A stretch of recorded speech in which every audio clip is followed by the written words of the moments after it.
how to create bookmarks folder on Samsung Internet Browser. Hello guys, in today's video I'm gonna show you how to create bookmarks folder on Samsung Internet Browser. First thing, open the browser and now just click this bookmark icon here, this star icon in the bottom, click on it, and after you click on it, all you need to do is just click these three lines these three lines in the top, and now click create folder and just select any name you want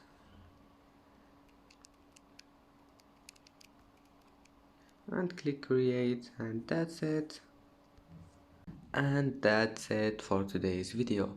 If you like this video, don't forget like and subscribe, and thank you for watching this video until the end, and see you in the next video.